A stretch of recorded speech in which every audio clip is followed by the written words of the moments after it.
Madam Bhimavaram అత్యాచార సంఘటనకు సంబంధించి హైకోర్టులో పోలీసులకు చివాట్లు పెట్టినట్టుంది. సో ఇది పోలీసులకు చివాట్లు పెట్టినట్టు పరిగణించాలా, అసలు కేసు పూర్వాపరాలు ఏంటి, తర్వాత లేదా ప్రభుత్వానికి ఉద్దేశించి వ్యాఖ్యలు చేసింది హైకోర్టు? సార్ ఇక్కడ ముఖ్యంగా మొన్నటి రోజు సింగపూర్ పర్యటనకి వెళ్ళినటువంటి గౌరవ హోంశాఖ మంత్రి వర్యులు, అదే రకంగా ప్రముఖ పాత్ర పోషించాల్సినటువంటి బాధ్యత కలిగినటువంటి ఇండిపెండెంట్ బాడీ అయినటువంటి మహిళా కమిషన్ చైర్పర్సన్ వారు వీరిద్దరిని దాటుకొని హైకోర్టును ఆశ్రయించాల్సినటువంటి దౌర్భాగ్యం ఆ మహిళకి ఎందుకు వచ్చిందో ఆలోచించండి. సరే, ఒక ఎఫ్ఐఆర్ కట్టలేదు, ఒక పోలీసుడు ఎఫ్ఐఆర్ కట్టలేదు అయితే ఇమ్మీడియట్ గా మేము ఏం చేస్తామంటే, అమ్మ మహిళా కమిషన్ మేడం దగ్గరికి వెళ్ళండి, మేడం కి చెప్పండి, మేడం ఖచ్చితంగా వాళ్ళకి ఇన్స్ట్రక్షన్స్ ఇస్తారు. ఇది ప్రాసెస్. మేము చాలా ఓకే. కేసుల్లో కూడా మహిళా కమిషన్ ఆఫీస్కి వెళ్ళి చేయించుకుంటున్నటువంటి పర్వాలు ఉంటాయి. కానీ ఇక్కడ దారుణం ఏంటంటే, ఒక ఫోక్సో కేసు, ఒక మైనర్ బిడ్డ మీద జరిగినటువంటి దాడి, ఆధారపూర్వకంగా ఎవిడెంటరీగా ఉన్నటువంటి మెడికల్ రిపోర్ట్, ఇవన్నీ చేత పట్టుకొని కేసు కట్టమంటే, ఆగవమ్మా ఓవర్కే కట్టు కట్టు కట్టు అని ఎవరి మీద కట్టమంటావా? గవర్నమెంట్ మీద కట్టమంటావా? నువ్వు కట్టమన్న వాళ్ళు ఎవరో తెలుసా? ఎవరి తాలూకా తెలుసా? ఎవరెవరు ఫోన్ చేస్తున్నారో తెలుసా? మా ఉద్యోగం రోడ్డు బిగుతావేంటి? మేమేం చేయాలో మాకు తెలుసు లేకుండా ఆగు. అయినా నీ కూతురు అక్కడికి ఎందుకు పోయింది? నీ కూతురికి ఏం పని? పిల్లల దగ్గర పెట్టుకోరా మీరు అంటూ ఈ రకమైన ధోరణి స్టేషన్ లో నడుస్తుంటే, కంప్లైంట్ ఇవ్వడానికి బయటకు వచ్చిన తల్లి పరిస్థితి ఎలా ఉంటది సార్?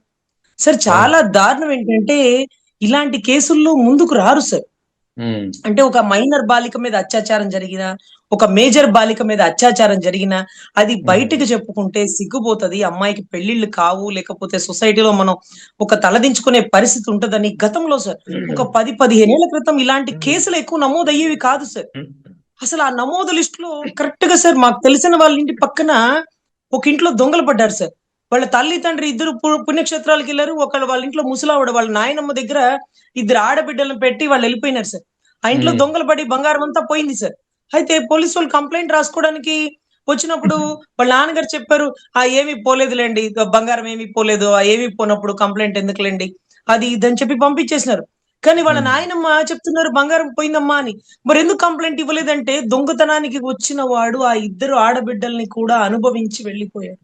బాబా. కంప్లైంట్ అంటూ ఇస్తే బయటకు పెడితే ఇవన్నీ బయటకు వస్తాయి. పెళ్లి కావాల్సిన పిల్లలు, చిన్నమ్మాయి, అందులోనూ కంగారు పడిపోయి భయపడిపోయి అసలు ఆ అమ్మాయి హాస్పిటల్లో ఉందమ్మా, ఇంకొక ఊర్లో పెట్టేసినాము, ఇటువంటి పరిస్థితుల్లో రోడ్డు మీదకి రాలేమమ్మా, పోతే పోయింది బంగారం, విలువైంది ఆడబిడ్డలు, ఆడబిడ్డల మాన ప్రాణాలు అంటూ అలాంటి కుటుంబాలు ఇన్ని చూసినాము sir.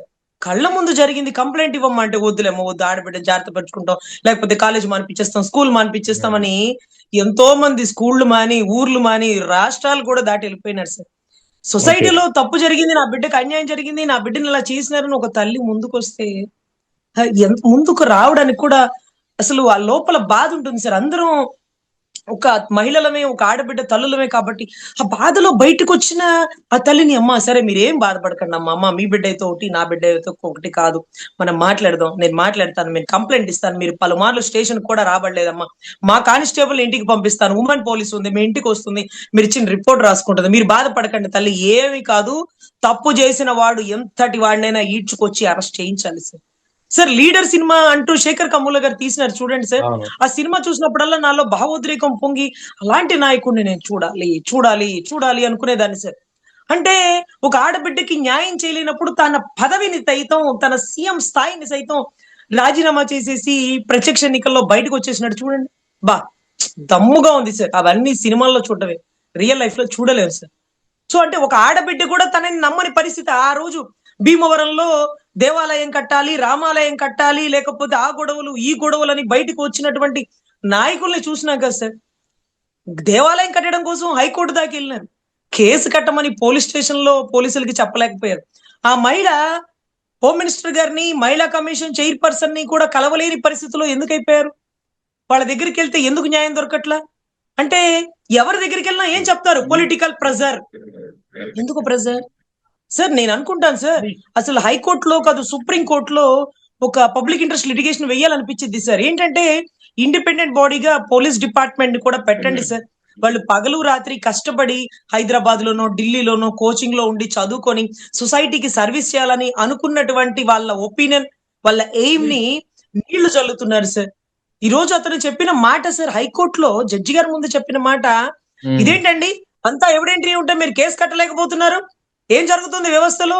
Sorry sir, political pressure. పొలిటికల్ ప్రెషరా? అరే ఉద్యోగం మానేయండి అయ్యా, ఉద్యోగం మానేయండి, ఇంకెందుకు పొలిటికల్ ప్రెషర్ అని చెప్పడానికి? అరే 5 ఏళ్ళు ఉండిపోయే రాజకీయ నాయకుల కోసం మీరు పొలిటికల్ ప్రెషర్ అని, ఒక మైనర్ బిడ్డ మీద జరిగిన అత్యాచారానికి ఫోక్సో లాంటి బలమైన చట్టాలు ఉన్నప్పటికీ కేసు కట్టకుండా పొలిటికల్ లీడర్లు ఒప్పుకోవట్లేదు సార్. పొలిటికల్ ప్రెషర్ ఎక్కువైపోయింది సార్, కేసు కడితే ఊరుకోమంటున్నారు సార్, కేసు కట్టమని ఆమంటుంది సార్. అప్పుడు ఎవరి వైపు నుంచోవాలి సార్? సో ఇటువంటి పరిస్థితుల్లో అనిపిస్తది సార్, అడవుల్లో అన్నలే కరెక్ట్ ఏమో, పెన్నుతో చేయలేని పని గన్నుతో చేయాలమ్మా అంటూ అడవుల్లోకి వెళ్ళిపోయిన అన్న చెప్పే ప్రతి మాట, ఈ సొసైటీలో ఆడబిడ్డల మాన ప్రాణానికి రక్షణ లేదు అంటూ ఒక పెద్ద ఒసే రావులమ్మ సినిమాలో దాసరి నారాయణరావు గారు డప్పు కొట్టి చెప్తారు చూడండి, ఈ గుండెల డప్పు విని అంటూ ఒక పెద్ద ఒక కమ్యూనిజం భావాలతో ఉండే పాట వచ్చేస్తుంది సార్. సో అటువంటి భావోద్రేకం కలిగినప్పుడు ఏం చేస్తుంది? డిప్యూటీ సీఎం గారు చెప్తారు సార్, ఆడబిడ్డల పక్షాన్ని నిలబడతాం, ఆడబిడ్డల పక్షపాతి. నిన్న నన్ను మొన్న తిట్టినటువంటి వీర మహిళలందరూ దయచేసి బయటికి రండమ్మా, మీరు నన్ను కుక్కలతో పోల్చినా గుంట నక్కలుగా మాట్లాడినా ఏమీ పర్లేదు, దయచేసి భీమవరం వెళ్ళి ఆడబిడ్డని కలవండి, ఆ తల్లికి ధైర్యాన్ని నింపండి, హైకోర్టు దాకా పోబళ్ళ ఫ్రెండ్లీ పోలీస్ ని అట్మాస్ఫియర్ ని నేర్పించండి, వెనకాల పవన్ అన్న ఉన్నాడు, నీకే బాధ లేదమ్మా, ఎవరు కేసు కట్టపోయినా మీరు జనసేన పార్టీ ఆఫీస్ కి రండి, లేకపోతే వీర మహిళ విభాగంలో మేమందరం ఉన్నాం, మమ్మల్ని కలవండి. మీరు హైకోర్టు దాకా, హైకోర్టుకి ఎంత ఖర్చు ఉంటుందో తెలుసా సార్? హైకోర్టుకి వెళ్ళే దారి, హైకోర్టుకి ఎలా వెళ్ళాలో కూడా తాండాల మహిళలకి, అటవీ జాతిలో ఉండే ఎక్కడెక్కడో ఆడబిడ్డలకి తెలియదు సార్. సార్ ఇటువంటి పరిస్థితుల్లో ఉమెన్ పోలీస్ అంటూ ఒకదాన్ని సృష్టించినాడు చూడండి sir, hats off sir. Women police ద్వారా ఏం జరుగుతుందమ్మా, పోలీస్ స్టేషన్ కూడా వెళ్ళలేని ప్రతి ఒక్కరికి యూనిఫామ్ లేకుండా వాళ్ళ దగ్గరకు వచ్చి వాళ్ళ ప్రతి కష్టాన్ని తీసుకొని కంప్లైంట్ రాసుకొని పోలీస్ స్టేషన్ లో పెట్టి దగ్గరుండి కంప్లైంట్లు చేపిస్తున్న విధానం అనేది సుప్రీంకోర్టు కూడా అప్రిషియేట్ చేసే పరిస్థితి సార్. అక్కడ సుప్రీంకోర్టు అడ్వకేట్స్ అన్నారు, ఉమెన్ పోలీస్ అనేది మా ఆంధ్ర రాష్ట్రంలో కొత్తగా స్టార్ట్ చేసినారు సార్ అప్పట్లో జగన్ రెడ్డి గారు. అంటే women police, what is the meaning of women police? వాళ్ళు యూనిఫామ్ వేసుకుంటారా అన్నారు, వేసుకోరు సార్ అన్నారు. వాళ్ళు అంటే ఒక్కొక్క పోలీస్ స్టేషన్ కి ఎంతమంది ఉమెన్ పోలీసులు ఉంటారు అని అంతా డిక్లేర్ చేస్తే, ఎక్కడ తప్పు జరిగినా, ఎక్కడ అన్యాయం జరిగినా, మీ ఇంట్లో ఆడబిడ్డలాగా, మీ మహిళలాగా మీ దగ్గరకు వచ్చి ఒక మహిళతో కేసు కంప్లైంట్ రాయించుకొని ఈరోజు ఎఫ్ఐఆర్ దాకా పోతుందంటే అది గత ప్రభుత్వానికే చెల్లుతుంది సార్. ఈ రోజు అక్కడ కూడా తప్పులు జరిగి ఉండొచ్చు, ఇక్కడ తప్పులు జరిగి ఉండొచ్చు, ఎక్కడ తప్పులు జరిగినా మహిళల దగ్గర మాత్రం రెక్టిఫై చేయండి సార్ దయచేసి. ఏదైతే ఆ తల్లి ఆవేదన హైకోర్టు దాకా వెళ్ళిన ఆ తల్లి ధైర్యాన్ని చూసి ప్రతి ఒక్కరిలో మార్పు రావాలి సార్. పార్టీలకు హైకోర్టు ఏ వ్యాఖ్యలు చేస్తుందండి? హైకోర్టు చేసినటువంటి వ్యాఖ్యలు అది పోలీసులకు వర్తిస్తాయా లేకపోతే ప్రభుత్వాన్ని సూచించి చేసినట్ట? సార్ పోలీసులకు వర్తిస్తుందా, గవర్నమెంట్ కి వర్తిస్తుందా అంటే పొలిటికల్ ప్రెజర్ అన్నారు. ఏ పొలిటికల్ ప్రెజర్ అండి? అపోజిట్ గవర్నమెంట్ ఏమైనా పొలిటికల్ ప్రెజర్ పెట్టిందా? ప్రెసెంట్ గవర్నమెంట్ ఏమైనా పొలిటికల్ ప్రెజర్ పెట్టిందా? ప్రెసెంట్ గవర్నమెంట్ పొలిటికల్ ప్రెజర్ పెడుతుంటే వేర్ ఇస్ హోమ్ మినిస్టర్ అని అడుగుతారా? సింగపూర్ ట్రిప్ లో ఉన్నారండి, వస్తున్నారు, ఆన్ ది వేలో ఉన్నారని చెప్పారేమన్నా? సో ఇది చాలా దారుణం అండి. ఇప్పుడు high court direct attack to government అండి. గవర్నమెంట్ ఏం చేస్తుంది? మీ గవర్నమెంట్ మీరు చెయ్యకపోగా చేసేటటువంటి ఒక అధికారిని మీరు నిర్బంధిస్తారా? చేయడానికి వీల్లేదు. ఎందుకంటే ఆ పోలీస్ అధికారికి కూడా బయటకు వచ్చాక చివాట్లు పెడతారండి, పొలిటికల్ అనే ప్రెజర్ ని ఎందుకు పెట్టావు, ఎందుకు చెప్పావు అంటే. మరి ఎవిడెన్స్ ఉండి కట్టకపోతే మరి మేమేం చెయ్యాలండి? ఎవిడెన్స్ ఉంది ఎందుకు కట్టలేదండి అని అడుగుతున్నారు జడ్జి గారు. మరి మేమేం చెప్పాలి? ఒళ్ళు కొవ్వెక్కి కట్టలేదా? అవతల దగ్గర డబ్బులు తీసుకుని కట్టలేదా? లేదు, ఇవి రెండు కాదు. పొలిటికల్ ప్రెషర్, మా పనులు మమ్మల్ని చేసుకునేవట్ల, మా పనులు కూడా వాళ్ళే చేస్తామంటున్నారు, మేమేం చెయ్యాలో కూడా వాళ్ళే చెప్తున్నారు. ఇంకెందుకు మా తల మీద ఉండే టోపీలు కూడా వాళ్ళే పెట్టుకుని, మా యూనిఫామ్ కూడా వాళ్ళే వేసుకొని చేయమనండి, మేము వాళ్ళ గేట్ల కాడ నుంచుంటాం.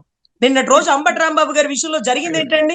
7 గంటలు ఆపకుండా దాడి చేస్తుంటే ప్రతి పోలీసులు కాళ్ళ వేళ్ళ పట్టుకుంటున్నాడు కార్పొరేటర్ ని. అన్న ఊరుకోనా, అన్న కొట్టకన్నా, వాడిని వేసేయాలరా, వాడు కారుని వేసేయాలరా అంటూ కొడుతుంటే పోలీసులు అయ్యా అమ్మ అని బతిమలాడాల. చేతిలో ఉండే లాఠీలకి పని చెప్పి 144 సెక్షన్ అమల్లో పెట్టి బార్కెట్లు పెడితే ఒక్కడన్నా లోపలికి పోతాడా అండి? వాళ్ళు కార్లు తగలబెట్టి, కార్లు నిప్పు పెట్టి, ఇండ్లు పగలగొట్టి ఎమ్మెల్యే గారి సమక్షంలో జరుగుతుంటే నిర్వీర్యం అయిపోయింది పోలీస్ వ్యవస్థ. బీహార్ ని తలపించింది పోలీస్ వ్యవస్థ.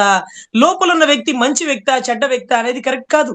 మన ప్రభుత్వం మంచి ప్రభుత్వం కదా, అతను అలా అన్నాడు ఇలా. అతన్ని ఎలా అన్నా సరే నువ్వు లా అండ్ ఆర్డర్ ని కాపాడాలి కదా. చంపేస్తారు అతన్ని. చంపేసే హక్కు మీకుందా? ఏంటిది? వ్యవస్థలు ఎటువైపు తీసుకెళ్లిపోతున్నారు? ఇది హైకోర్టులో ఆ రోజు కూడా సార్ జడ్జి గారు ఆశ్చర్యపోయారు. అదేంటి ఇంత గొడవ జరుగుతుంటే అక్కడ ఆవిడ కనిపిస్తున్న ఆవిడ ఎవరంటే MLA. Oh my god! MLA సమక్షంలో జరిగిందా? వీళ్ళు ప్రజాప్రతినిధులా, వీధి రౌడీలా అనే పరిస్థితిలో ఉండే ఆ కుటుంబానికి ప్రొటెక్షన్ అడిగినారు సార్. ఆ కుటుంబానికి ప్రొటెక్షన్ ఇచ్చారు. అంటే కంచె చేను వేసే పరిస్థితుల్లో ఈ రోజు ఒక ఎమ్మెల్యే సమక్షంలో కార్పొరేటర్లు, డాక్టర్లు, పెద్ద పెద్ద నాయకులు వచ్చి ఇళ్ల మీద దాడి చేసేస్తుంటే ఇక ఎవరు కాపాడతారు? కాపాడాల్సిన పోలీసులు 7 గంటలు కాపాడలేని పరిస్థితిలో ఎన్ని వస్తువులు నిప్పంటుకున్నాయి, తగలబడిపోయినాయి. సో దయచేసి ఇండిపెండెంట్ బాడీగా పోలీస్ వ్యవస్థను కూడా ఉంచాలని కోరుకుంటున్నాను సార్. ఎందుకంటే రైట్. దాంట్లో కూడా చాలా మంది నిజాయితీ పరులు ఉంటారు. కొంతమంది చెంచాగిరి చేయడానికి, ఊడిగం చేయడానికి కూడా వస్తుంటారు. So right. అంతమందిలో 100 గంజాయి మొక్కల్లో ఒక్క తులసి మొక్కన్న ల్యాండ్ ఆర్డర్ ని కాపాడకపోతుందా సార్?